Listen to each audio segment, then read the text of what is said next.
Hello student, welcome back. Last class में हमने chapter 4 का बेसिक पढ़ा था और आज की क्लास में हम एक्सरसाइज 4.1 के क्वेश्चन सॉल्व करेंगे। ठीक है, चलिए स्टार्ट करते हैं।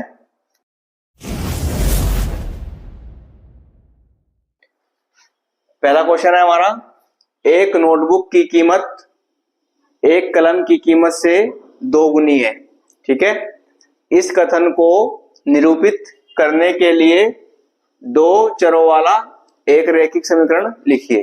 ठीक है, चलिए क्या दिया है हमें, एक नोटबुक। ठीक है, एक नोटबुक है और एक कलम है। नोटबुक की जो कीमत है वह कलम की कीमत से दुगनी है। ठीक है, चलिए ऐसे करेंगे।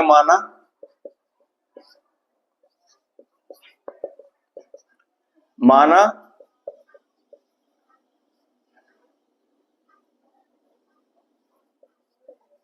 नोटबुक की कीमत x रुपए। ठीक है, हमने मान लिया नोटबुक की जो कीमत है वो कितनी है, x रुपए।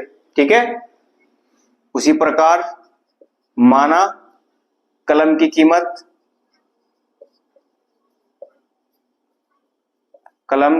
मान लिया हमने y रुपए। ठीक है, नोटबुक की कीमत x रुपए और कलम की कीमत y रुपए। ठीक है, अब हम चलेंगे प्रश्नानुसार।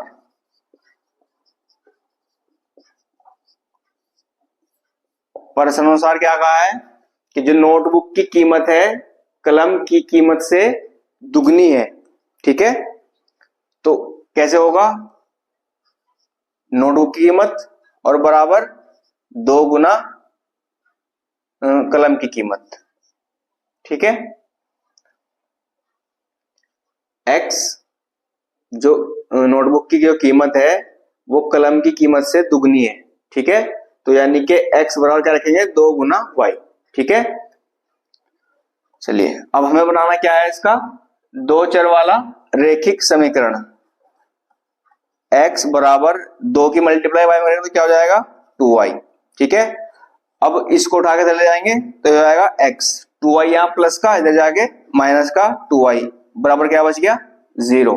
ठीक है, और ये हमारा हो गया आंसर। 2 चर वाला रैखिक समीकरण बना दिया। ठीक है, x प्लस 2y बराबर 0। ठीक है, आगे समझ, आसान सा क्वेश्चन था। अब देखते हैं कि क्वेश्चन नंबर 2।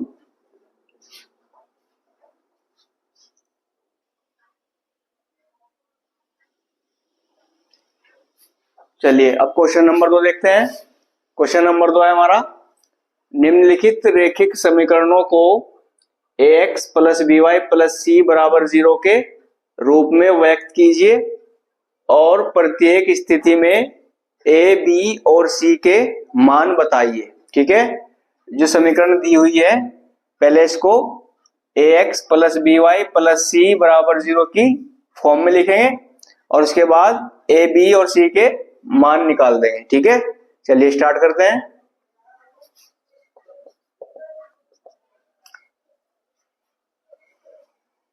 अब देखिए यहाँ पे ax तो हो गया प्लस by प्लस जो c है वो नहीं है। ठीक है, वो है हमारा c का मान बराबर के इस तरफ है, तो इसको उठाकर ले जाएंगे इस तरफ। ठीक है, और यहां बचा देंगे 0। चलिए कैसे लिखेंगे, देखिए 2x प्लस 3y, ये यहाँ पे क्या है, प्लस का, उठा के यहां ले जाएंगे तो माइनस का 9.35 डैश बराबर 0।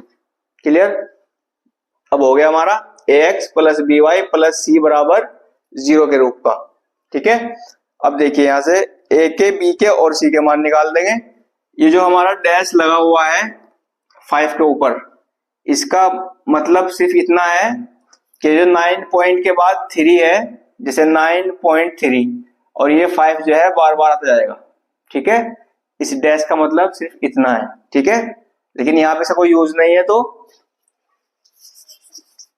इस पर ध्यान ना देते हुए हम a, b, c के मान निकालेंगे। ठीक है, तो यहां से देखिए a बराबर क्या होगा हमारा, जो x की गुणांक में है। ठीक है, जो x की गुणांक में है वो क्या है, हमारा a का मान। तो यहाँ पे a बराबर क्या हो गया, 2। और b बराबर क्या होगा हमारा, जो y की गुणांक में है, ठीक है, क्या है, प्लस का 3, और c का मान क्या होगा, ये अचर पद, ठीक है, पूरा का पूरा, और ये क्या का है, माइनस का, तो यहाँ पे माइनस 9.35 डैश, ठीक है, a का मान आ गया, b का और c का। क्लियर, पहला पार्ट हमारा सोल्व हो गया। अब देखते हैं सेकंड पार्ट।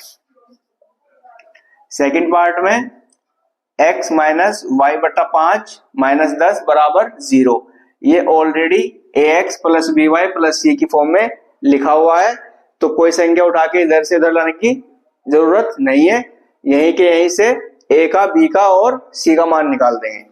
a बराबर क्या होगा हमारा, जो x की गुणांक में है, यहां पर x की गुणांक में कोई संख्या नहीं है, तो यहाँ पे हम क्या मान लेंगे, 1, तो a का मान क्या होगा हमारा 1, ठीक है, और b का मान क्या होगा हमारा, देखिए y और बटे में क्या है 5, तो y तो हम लिख नहीं सकते, ठीक है, क्योंकि जो y की गुना में है हमें वो लिखना है, और y गुना में क्या है, कुछ नहीं है, तो 1 मान लेंगे यहाँ पे भी 1, लेकिन ये y क्या का है, माइनस का, तो यहाँ से लेंगे माइनस का 1 और बटे में 5, ठीक है, ये हमारा b का मान आ गया, और c का मान क्या होगा, अचर पद माइनस का 10, ठीक है, इसका आंसर हो गए a का, b का और c का।